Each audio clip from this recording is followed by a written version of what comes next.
are like coming up, the mid-chapter assessment coming up, the test coming up. If you are struggling, like let's say you know, on 2-1, let's say you had a question on 2-1 that didn't get covered, you'll need to make sure that you get that question asked or answered as best you can before we get to the mid-chapter assessment. Hey, just leave it down. Yeah, there you go. Otherwise, everybody always says, oh no, I'll put it back or whatever, and then they don't, and then I have to deal with it. There's like no space to get. Oh, just none. Oh, life is hard. Yes. You could, a couple pro tips, you can put your backpack on there and then move the chair to the outside a little bit. You know, could do that. You could not eat like a buffet of food during class and have a little more space that way. It's another pro tip. So this is like not even a foot. Something. Or you could just deal with it, which I think you're going to do. You were literally sitting in the middle last time. Like, why are you complaining? Or actually, were you in the middle? No. Sam was. So if you get to problems, you know, that you like, whatever, write and solve an equation to model the problem. There were some of those from 2-1, 2-2, where you had to write an equation and solve it. So sometimes that can be, those ones can be a little challenging for people as well. Make sure you get those questions asked.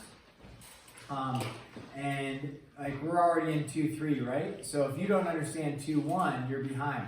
You need to like catch back up. If you don't understand 2-2, you're behind. You got to catch back up. If you don't understand 2-3, well, we're going to work on 2-3 a little bit today. And if you don't understand 2-4, that's okay because we haven't worked on it yet. So make sure you're staying on top of the questions you have. You can come if we have time at the end, which we should have some time today to work on homework. That's a good time to ask. You can ask questions at lunchtime. You can stay right into lunch and ask a few questions and get those things answered as well. So, all right, 2-3. We ended with a problem. What did we end with? What was our final example? 4. Was it V equals, what was it? F plus Y equals Y for F. F plus Y over 3 equals Y over 8. Yeah. Okay, and that was the one we said, hey, we could do a multiply everything by the LCD, or you could subtract Y over 3 from both sides. Yeah. So we're going to give a handful more examples. You have, 1 through 27 odd, and then some review problems, 36 to 30, 44 even, are reviews.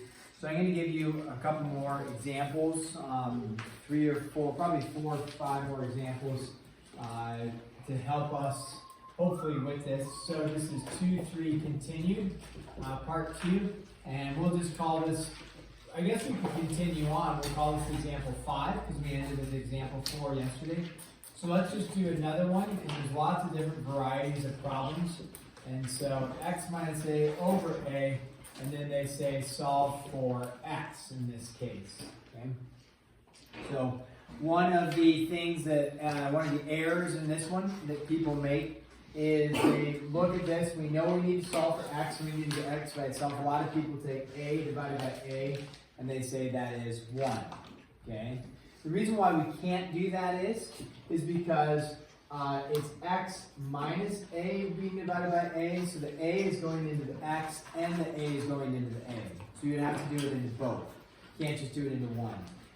If it was x times a over a, then the rule is, the property is, then you could cancel that and it would be canceled to 1 and you would just be left with x in that case. But because it's x minus a, you cannot just go like this and cancel the a's out. Yeah? Do you have a to both sides, or would you just multiply by 8 first? Okay, great question. So we need to get, we see that the x has a minus a attached to it and it has a divided by a attached to it. So we have not 2 options, so there's only one option that works. Rosie brought up both that might be considered. Both options to be considered would be to add a to both sides or multiply a to both sides. There's only one correct option. What's the correct option? Add, multiply. In this case, you have to multiply the a to both sides, then you can add. So memorize that rule, okay? So when we have this, I'll rewrite this so we can see it. E is equal to x minus a over a. So when we do this, okay, remember I'm writing, you're writing, okay? So even if you're all done with 2-3 and you're bored out of your mind here, we'll wait until the tests come and then you can prove to me that you're bored out of your mind and you don't need to be in here. And then we can consider maybe like moving you forward up into the next level. But otherwise, I'm writing. What are you doing? Writing, yeah. So it's pretty easy. So here, we can't add a. That's mathematically illegal. So you might want to make a note first. If there's division bar like this, we need to multiply both sides by a first. Now, when we do that, you could put parentheses on here to help you distinguish if you want. You could say this is a over 1 if you want. It just depends on what you want to do to help you see it. But what's important is that you recognize this a and this a now, those cancel. Remember, they don't cancel for nothing. What do they cancel to? 1. So now we have AE is equal to x minus a. And now what do I do? Now we're going to add the a to both sides. Now, when we add, is a, e, and a, can we combine those terms? I'll write it like this. Can we combine a, e, and a into one term? Nope. Can't combine it because this has an e attached to it. So we have to leave it. We can't, it's not like saying 5a plus a is 6a, it's ae, so it's an additional variable. So this term here is not the same as that term there, so we leave it as such, and that's as far as you can go. And I put the x on the left-hand side. Anybody remember the property from yesterday that we discussed that allows you to flip it? Starts with an S. Symmetric. Symmetry. Okay, so the symmetric property allows us to do that. All right, so that's one example there. Let's do another example. This one introduces some challenging notation, okay, because it has what we call the sub 1. So P sub 1, V sub 1 over T sub 1.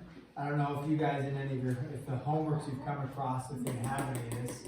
P2, V2 over T2, like this, and we're going to solve for P2. Now, I'm saying P1, V1. Technically, I don't know if we talked about this in here, like a subscript is what we call this. So a subscript, I may have mentioned this before, but I'll mention it again. Subscript means they are distinguishing that this P sub 1 is actually technically what we say. If you say P1, I'll understand that. If you say P2, I'll understand that. P sub 1 is a different number than P sub 2. So when we look like over at this problem, this A here and this A here, those are the same. So if A was equal to 5, you would plug in 5 for A here and 5 for A there. However, here, P sub 1 and P sub 2, two completely different numbers would be plugged in. P would stand for probably something with like pressure, and volume, V is volume, and T is temperature or something like that. But what we would know is that if P sub 1 was equal to 5, P sub 2 we would not plug 5 in. P sub 2 would have its own separate value. So, but they both stand for making up like pressure. P stands for pressure, let's say in this case. They would both stand for a pressure. It's just two different pressures that we're dealing with. Yes, Rose. Whoops. Like that. Okay, so we want to solve for P2. What is attached to the P2? P sub 2 technically. V2. We got a V sub 2, right? And a T sub 2. So what do I want to get rid of first? V and T. I want to get rid of the V and the T, so which one am I going to get rid of first? T sub 2, okay? So how do I get rid of the T sub 2? How is the T sub 2 attached? Division. So what's the opposite of division? Multiplication. So we multiply both sides by T sub 2. It's then going to go to the top, right? So T sub 2, we multiply it over here. T sub 2 is going to go to the top. Keep in mind, T sub 2 and T sub 1 are not the same term. They are not the same term. If they were, then you could cancel, because T and T would cancel, right? But they're not the same term, so we don't cancel the T's out. So however, over here though, the t sub 2, both of those cancel out. Okay, so now we are left with p sub 1, v sub 1, and then I'll put, it doesn't actually matter, we could leave that since we had t sub 2, let's put the t sub 2 out there, all over t sub 1 like that, okay, is equal to p sub 2, v sub 2 like that. So we have our 3 terms on top, the 1 term on the bottom. Now, we're solving for p sub 2. What do we have attached to it? We have the v sub 2. So how is the v sub 2 attached? It's attached with multiplication. What's the opposite of multiplication? Division. Now, we've talked about this in here. If you divide by v sub 2, that's fine. Those will cancel there. The issue is when I divide by v sub 2, this is what we call a complex fraction, meaning that it's a fraction over a fraction. So you have multiple fractions going. This is not a correct format. What our answer needs to be is just one fraction in the end. So if you divide by v sub 2, I can't remember, what do we, is like switch it and flip it and multiply it and keep it, switch it, flip it or something, okay?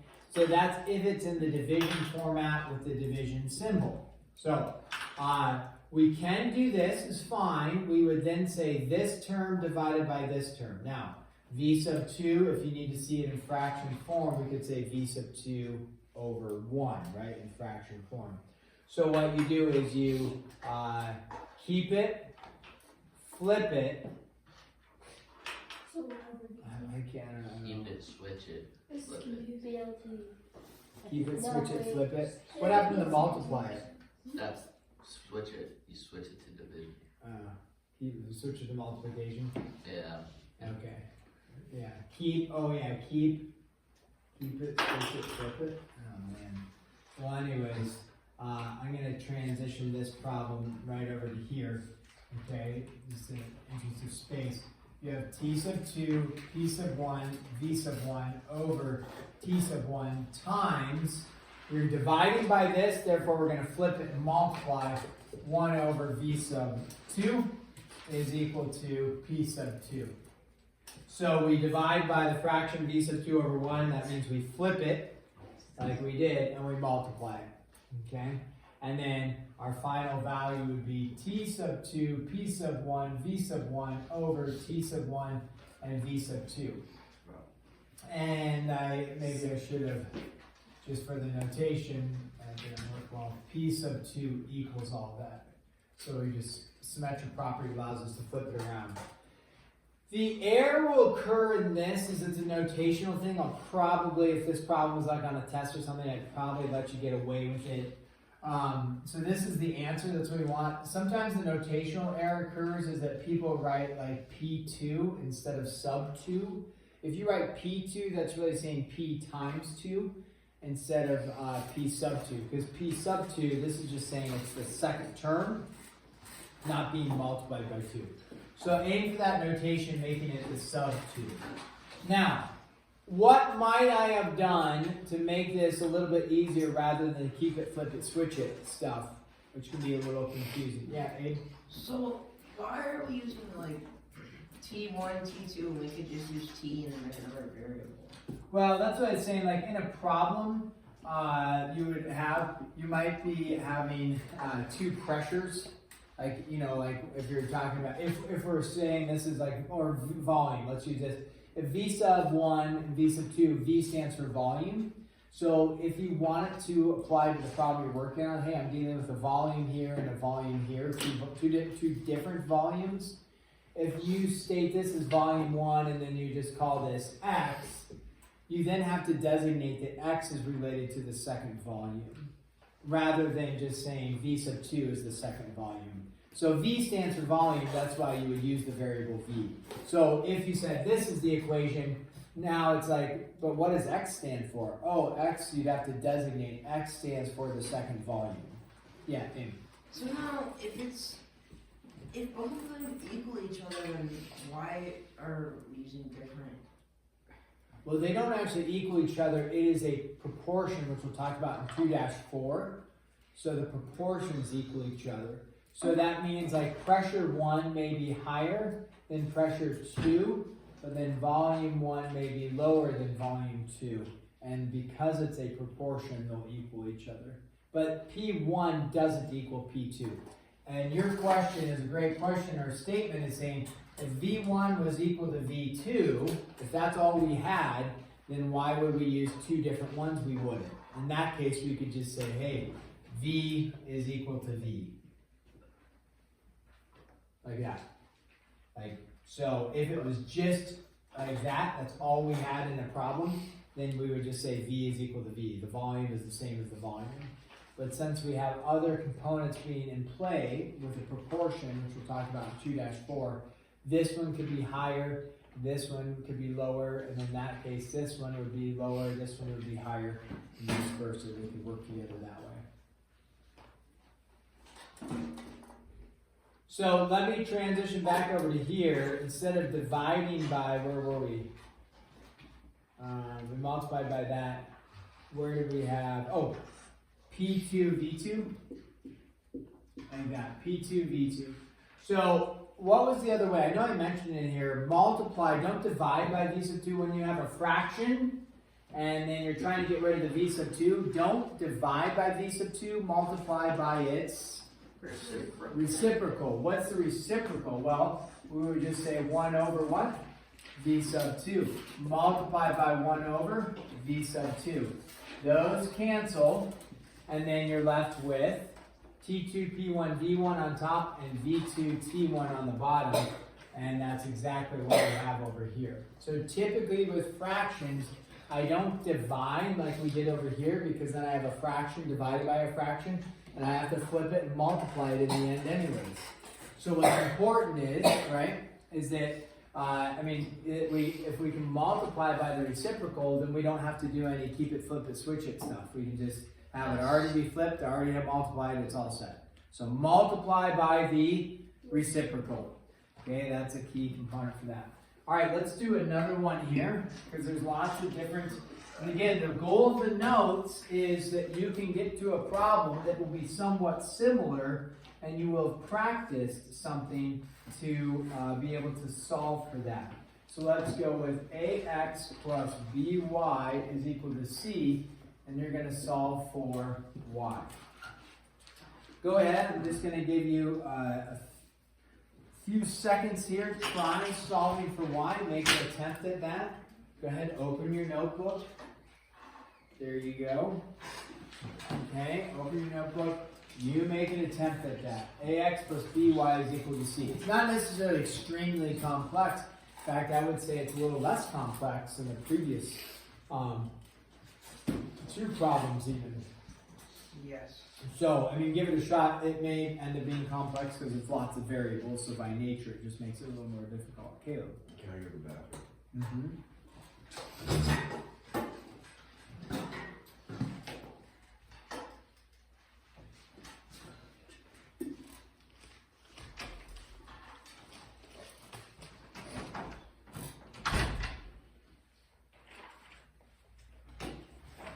You want to solve for Y, you got to think, what is attached to the Y?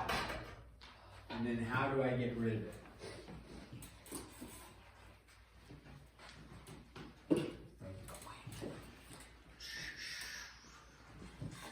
But the formatting is not.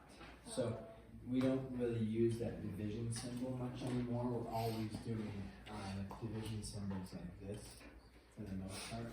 And the reason I'll show you is that you said divided by, what did you say? B. You're saying only the AX is divided by B. But the whole thing is being divided by B.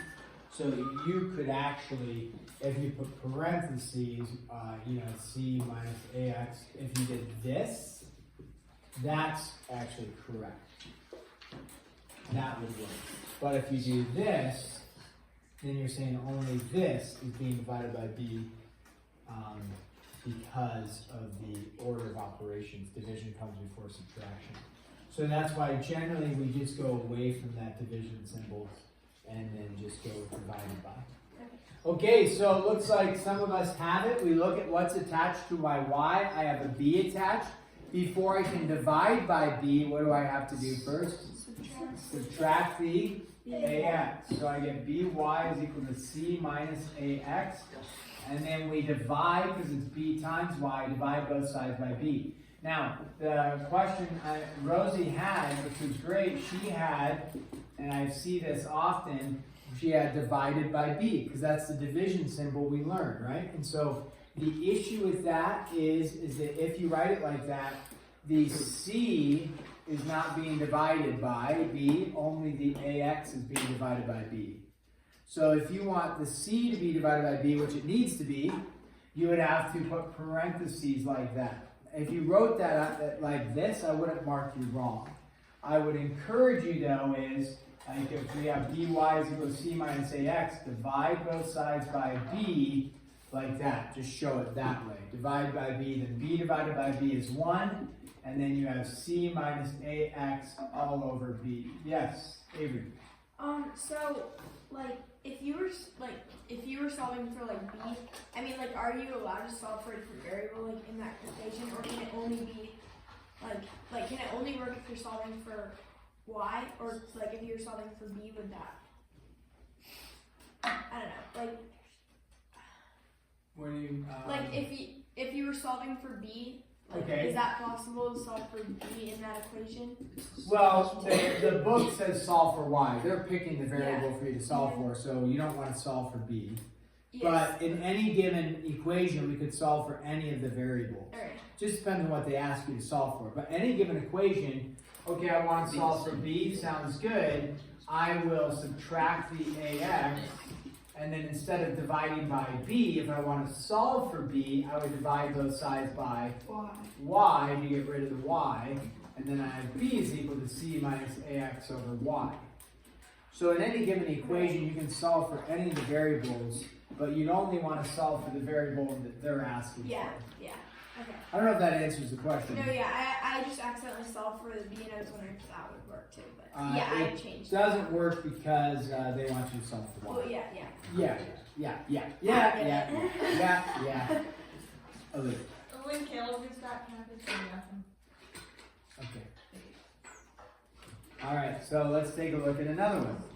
And then we are going to, I think we'll do maybe 2 more. And then we have to do ones, there's ones that'll talk about solve and then evaluate, and then we're going to do one of those. So, should we do a challenging one? No. No. Yes. Yes. Yeah. If it's on. Let's blow the popsicle thing. Let's do it. Guys, the reason why we want to do a challenging one is it will hopefully give you confidence, but hopefully give you like, oh, I see one that looks kind of like this. This will help me process and work through it.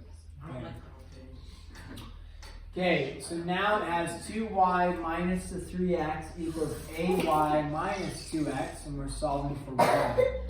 The issue here is that I have a y on both sides. Okay, the other challenge is I do not have like 2y and 5y. What's really nice if I have 2y and 5y and you want to combine them, it's easy to combine, right? You could say 5y minus 2y is 3y. 3y, yeah. The issue here is I have 2y and ay. So 2y plus ay, or minus ay, is like, doesn't combine easily. Rosie. Can't you just like get rid of the a and just add y plus 2y? Or like you do the stuff from the a, but I'm not sure about just get rid of the whatever. We'll talk. We'll give you a pro tip here. Okay, so the first step is get our y's on the same side, and then get everything else on the other side. Okay, so if I look, let's bring the ay over. Let's bring the 3x over. Okay, so we're going to add 3x to both sides because we want to get rid of we want to combine our x's, and then we're going to subtract ay over. Okay, so we're doing we're doing 2 steps at the same time. We're adding the 3x and then we're subtracting the ay. Don't forget, when I'm writing, you're writing.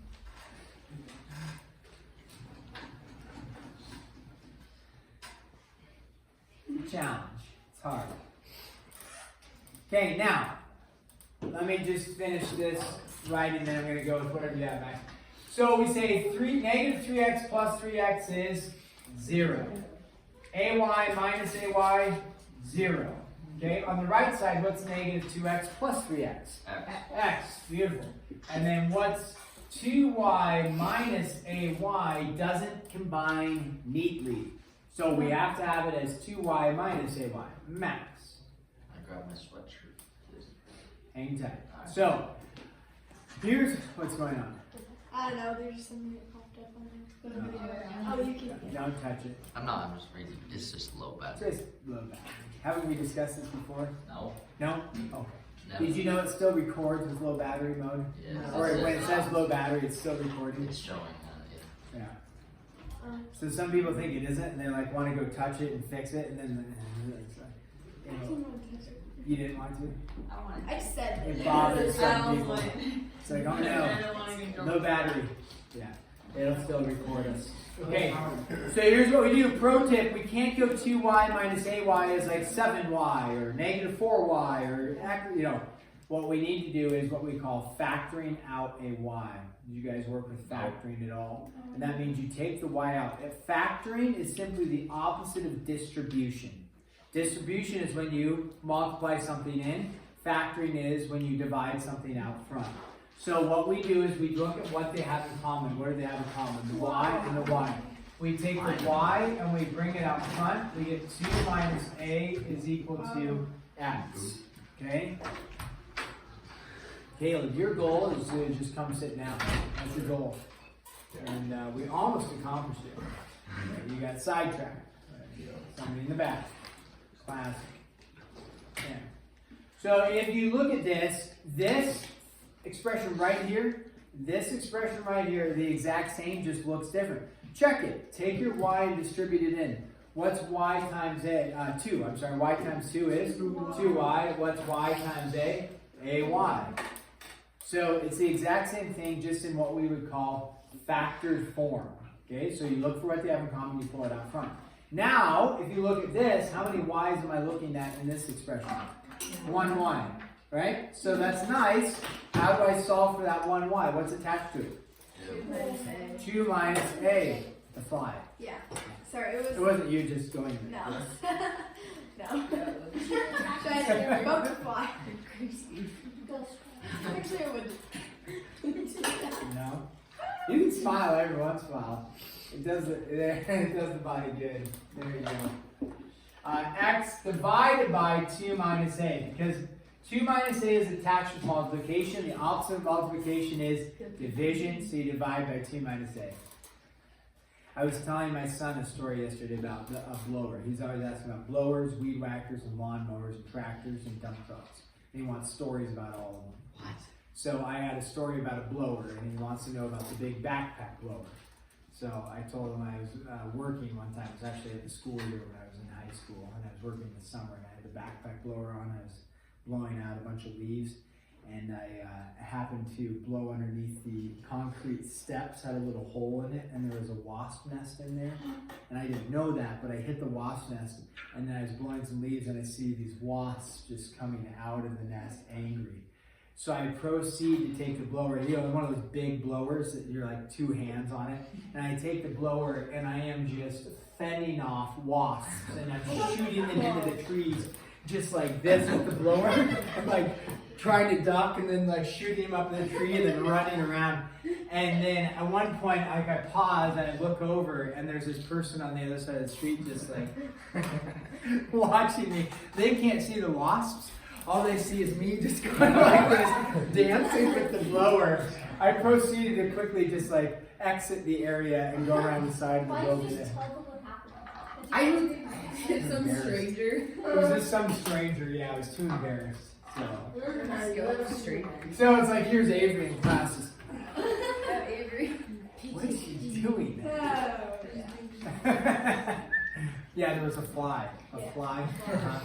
Nobody else is.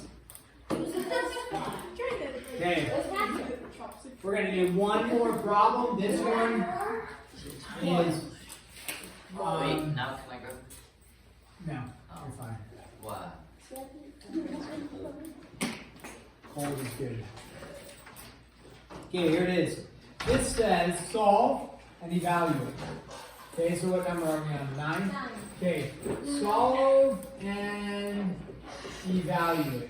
Now, evaluate means to plug in. So you're going to have a problem like this.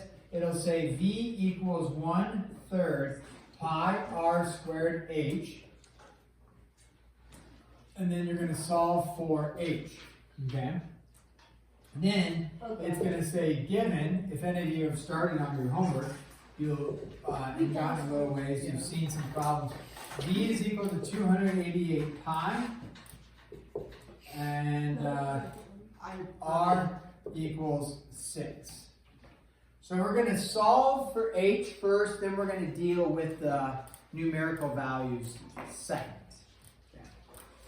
So we look at R equals 1/3 pi r squared H. Our goal is to solve for H. Now, we look at what is attached to the H. Well, we have an R squared, we have a pi. How are those attached? Multiplication. Then we have a 1/3, which technically the 1/3 is attached with multiplication. So if you say, well, I'm going to divide everything by 1/3, remember, when you're dividing by a fraction, what do you have to do? Keep it, flip it, switch it? So it's much easier to go the multiplication of the reciprocal route. So if I have 1/3, how do I get rid of the, let's just deal with the 1/3. How do I get rid of the 1/3? Multiply by 3/1, or just 3 is fine. So if I multiply both sides by 3, I will get 3v is equal to pi r squared h. Like, where'd your 1/3 go? I multiplied both sides by what? 3. Yep, 1/3 times 3 is what? 1. Yeah. Yeah, there you go. So I'll write it right here. You're multiplying both sides by 3. That way you get rid of the fraction. These cancel, we have 3v. Now I look, if I'm solving for h, what do I have attached to the h? I have a pi and an r squared. How is it attached? Multiplication. So what's the opposite of multiplication? Division. Do not, Abby asked, I think it was, do I do 3.14? Was that you that asked? Do I plug in 3.14? Just leave pi as pi. So we divide both sides by pi r squared. On the right, these will cancel. Pi divided by pi is not nothing. What is pi divided by pi? 1. What is r squared divided by r squared? 1. Okay? So on the right hand side, what am I left with? H. On the left, I have 3v over pi r squared. Now, I'm going to jettison this up here so that we have room to work. H is equal to 3v over pi r squared. All right, it says H equals this, and then it says we need to evaluate for this information given. So they gave you some information for V, and they gave you some information for R. So what they want you to do is plug those numbers in. So we take our little formula here. They did not give you anything for H, did they? No, because we're going to solve and find out what H is equal to. They gave you something for volume, and they gave you something for R. Okay? Pi, we don't have to worry about because I'll show you it's going to cancel. So we plug in for volume, what do we know V is equal to? 288 pi over pi times r squared. Well, what is r squared? 6 squared, right? 36. So that would be 36. So now it's just a arithmetic type problem. People are maybe like, oh no, what do I do with the pi? What do I do with the pi? Well, what happens conveniently for the pi's? They cancel. Because it is multiplication, multiplication, multiplication, I can cancel. There's no addition, subtraction in it. So the pi's cancel. That's really nice. Now, 3 times 288 is a little bit of a journey. What we could do is recognize before we multiply a bunch of stuff together. I could go 6 squared. I heard somebody tell us it's 36, right? Does 3 go into 36 evenly? Yeah, I get a thumbs up. What does 3 go into 36? How many times? 14. 3 goes into 36 how many 18 times? times. Not 18. Wait, what? 12, yeah. 3 goes into 36 how many times? 12. We're getting there. What a journey. 3 goes into 36. Not 18 times, but 12 times. Now, do we know how many times 12 goes into 288?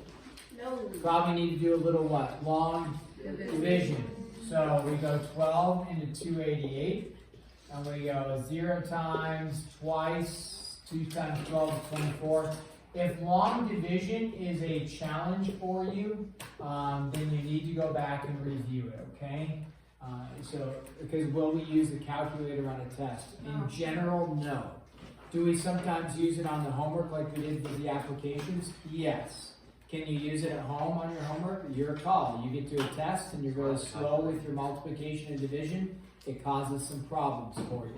So what we find out is H is 24. I didn't give us units, but it's actually in centimeters. I didn't give us the units, okay? That is a journey. Yeah. Okay? I don't like this. Can I just Okay. leave it off of centimeters so that I don't get confused? Leave it off of. Like, don't add a centimeter on like notes so I don't get confused. You won't get confused.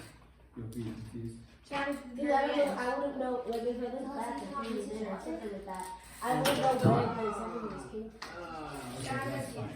You take a deep breath, you'll be fine. Yeah, you got it. Okay, so utilize our time to work on the homework. Thankfully, you've already started working on the homework. Yeah. Okay?